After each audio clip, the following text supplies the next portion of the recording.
yoga for back pain, because it's something that I think everybody complains about. The statistics say that back pain is more common than the common cold. And what that means is that almost everybody in the world at some point in their life, past, present, or future, has had a cold. And it's exactly the same for back pain. That each person in this world will, in some form of another, experience back pain at some point, if not frequently. So there's a couple things that can be really helpful for that, because normally in back pain, especially when we're practicing yoga poses in which we think that like our certain parts of our body need to touch the ground. So if you think about me doing some type of a forward fold, if I think my chest needs to touch the ground, then I'm going to round my spine. And when I round my spine, what I'm doing now is I'm using these muscles. And these muscles are like tiny. They're thin and they're short. Some of them are a little bit longer, but they're still thin.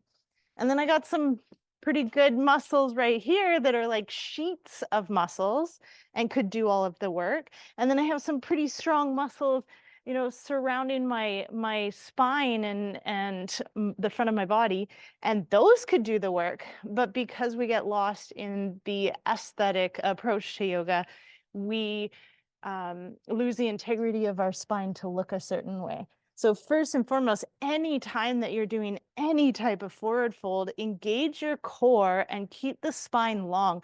It doesn't matter if it comes down and touches the ground. That's not the point. In fact, when I cue people through any type of a forward fold, I often have them do it quite slowly. So keep the spine long. And what that means is you can feel it. That's rounding the spine, and that's folding at the spine, or you fold in the hips and the spine doesn't do anything except stay long. And then eventually you will work to getting your chest closer to the ground, but that's not the point of it. So 3 main causes of back pain. Number 1, tight hamstrings. Number 2, underdeveloped glute muscles. And then number 3, underdeveloped core muscles. So today I wanted to go over a couple different things. One kind of byproduct of underdeveloped butt muscles is something called sciatic. So today we're going to look at 3 poses to institute right now that will almost immediately affect your back pain. And then we'll look at a short little sciatic sequence. So number 1, hamstrings. Let's come all the way up to standing. Plant your feet so that they're hip distance apart, and you can double check that by bringing both of your fists to the inside of your feet. And then lengthen your spine. You can do it all the way from standing and come down, or you can be right here, lengthen the spine. That means no rounding, keep it long, and use the hips as the point where the fold happens. And put a slight bend in the knees and feel this stretch in the hamstrings. That's what we want to feel. We want to feel it in the hamstrings. It's not about getting your belly on your thighs. It's about stretching your hamstrings. And you can feel this if you want right now, just for the experience. Try to round at the spine and bring your belly onto your thighs and your chest closer. Now, yes, you still feel the stretch, but what happens is you're rounding your spine, so you're taking pressure off of the hamstrings. If you were to lengthen the spine and then straighten the legs, notice that you feel it more in the hamstrings. So breathe. This is not a passive stretch. This is an active stretch. We need stretch for a variety of reasons. And we'll practice in this program both yang and yin yoga.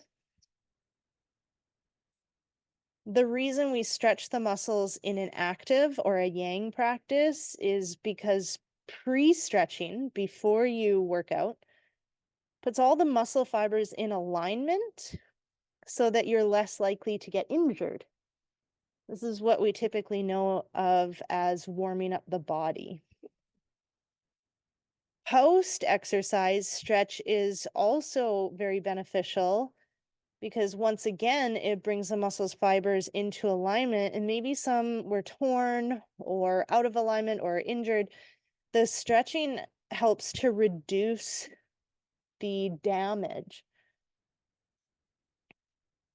So this is why stretching before and after workouts are so important. The yin is different. The yin is about flexibility.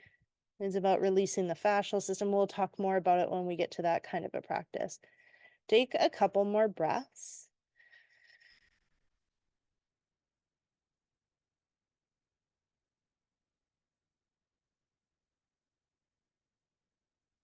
And then plant your palms on the mat, bend the knees, come onto all fours. Spread your fingers wide, place your wrists below your shoulders, and then bring your knees below your hips and untuck the toes. Put the weight into the tops of the feet, push into your shoelaces, and notice how the low belly and the low back automatically engages. So you're engaging your core. And we want to do that in any of the postures. So tuck the toes and then notice like how almost automatically the belly sags. This is why it's so important, like in camel and so many other poses, to have the toes untucked, not tucked. So then do that. And then inhale, bring your belly towards the mat, look up at the ceiling.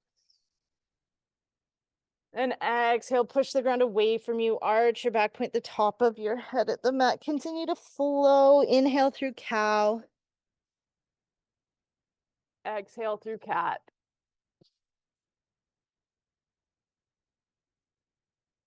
Few more rounds.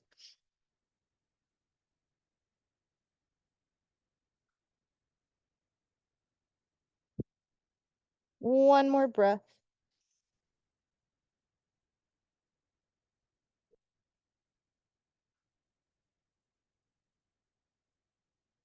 And on your next breath, bring your spine back to neutral.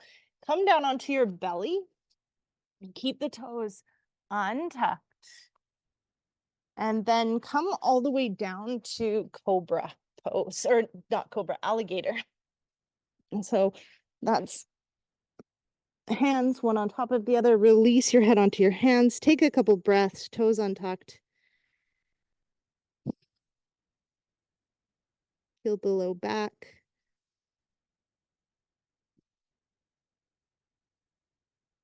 Lift your head, bend the elbows, plant the palms below the shoulders or your fingertips in line with your chest.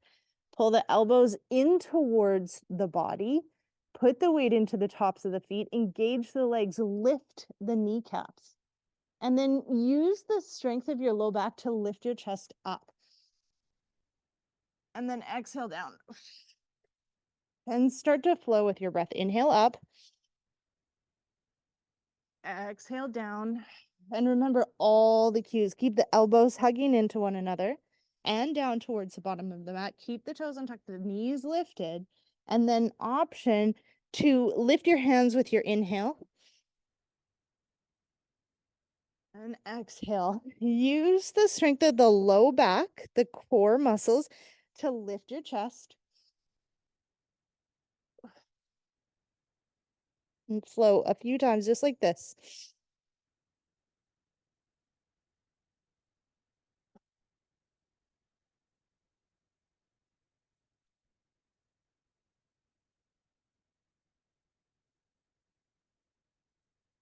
Keep your shoulders away from your ears.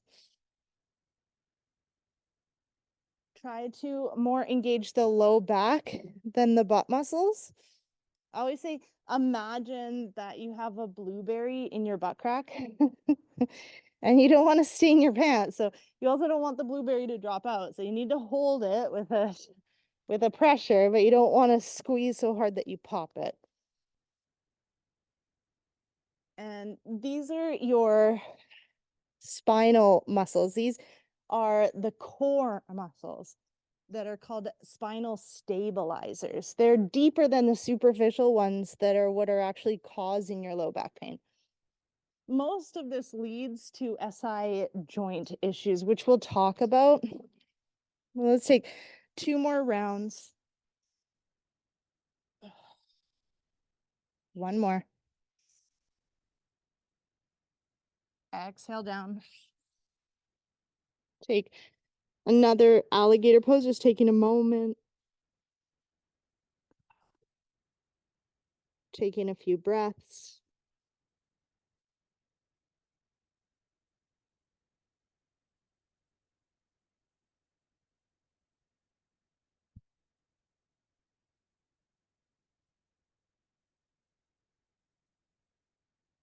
And lift the head, plant the palms below your shoulders, tuck your toes, push up onto your knees.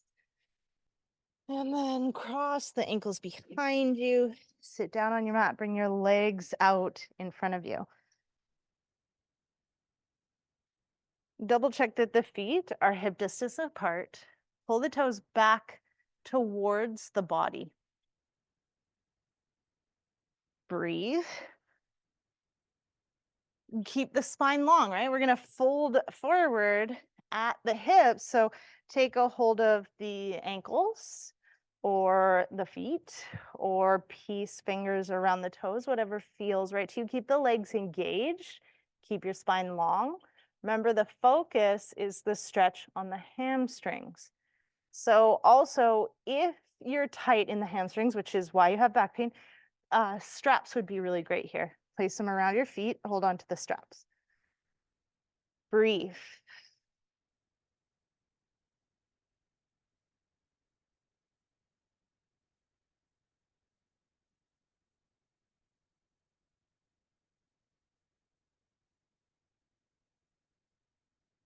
One more. And then bend the knees, place the soles of the feet on the mat, and walk your heels towards you. Reach for your heels. If you can touch them, they're too close. Wiggle them away. Plant the palms on the mat and the arms. Lift up your toes, put the weight into your heels, lift your hips up into the air. And when you come up, I want you to squeeze your bum. It's not about what you look like in this pose. We're using this to engage the glute muscles. Something that's common is the knees start to fall away from each other. Pull them in so the legs are parallel to one another. Lift up the toes to keep the legs engaged, protect your kneecaps, and then squeeze the bum, lift your hips up even higher. Keep breathing.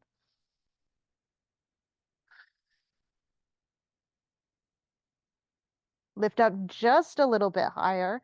And then inhale, start to bring your bum down towards the mat. Let it hover off the mat.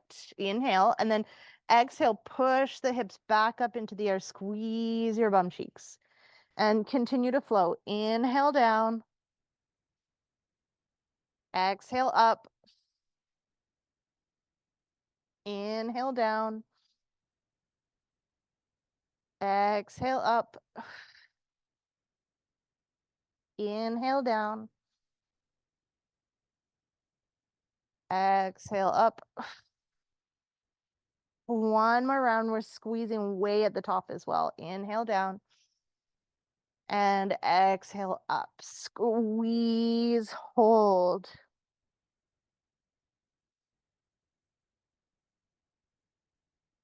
Squeeze, lift a little bit higher, and then start to release. Your bum should be burning by now. Round the spine. Tailbone touches last. Take a few moments in neutral. Knees bent, spine on the ground. Breathe.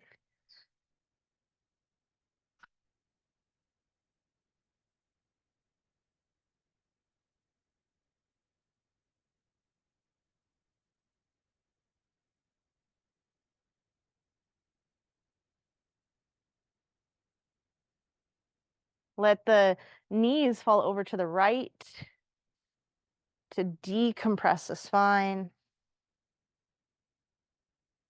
Stay with your breath.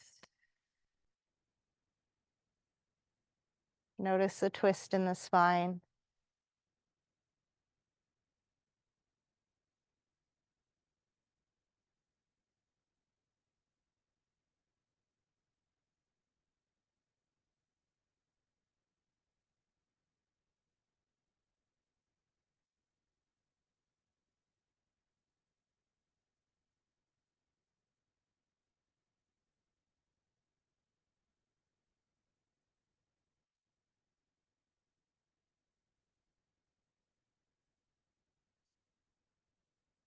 Take one more breath.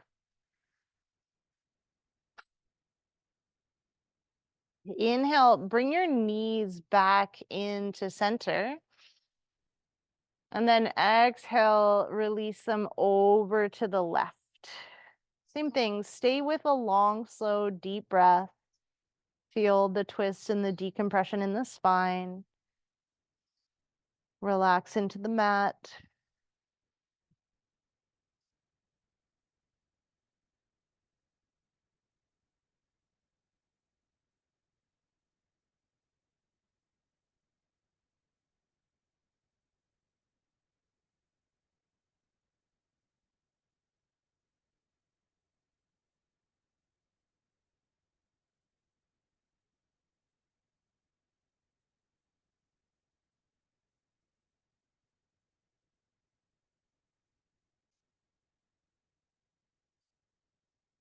One more breath.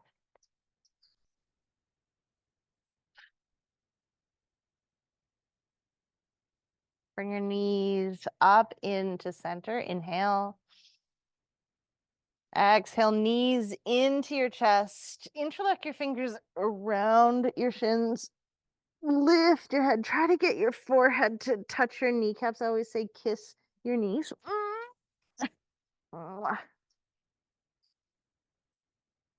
Release your head back down to the mat.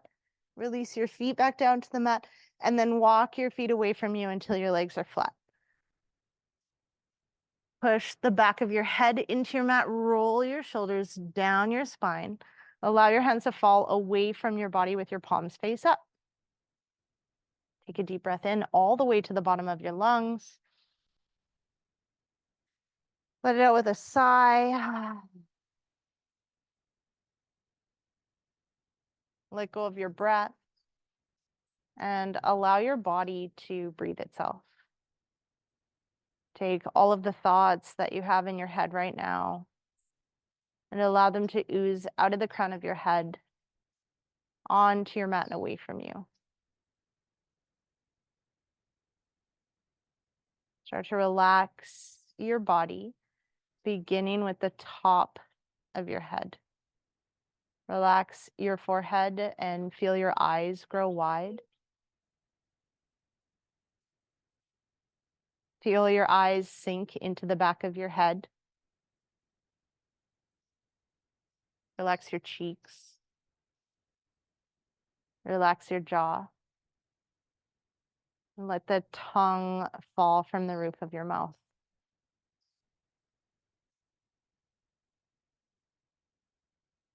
Relax your throat and your neck.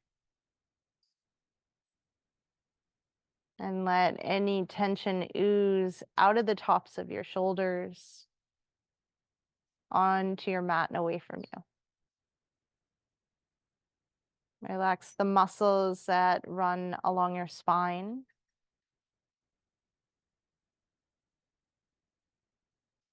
Relax your arms, your wrists, and your hands. Relax your chest and your abdomen, and let your hips be wide.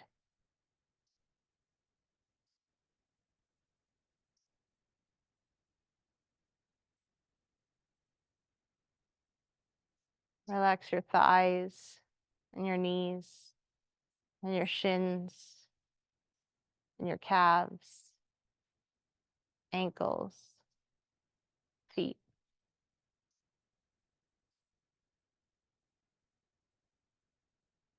Totally relax. Let go of any pain,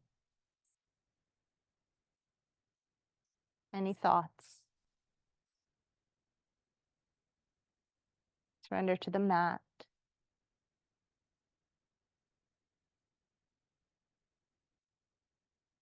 Feel supported and held.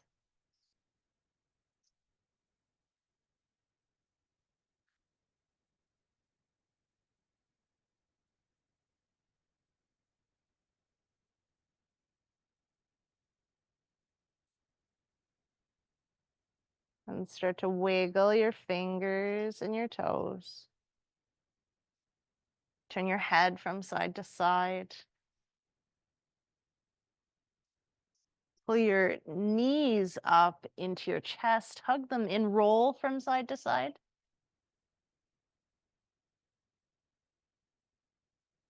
Eventually roll onto one side. Use your bicep as a pillow. Take a breath.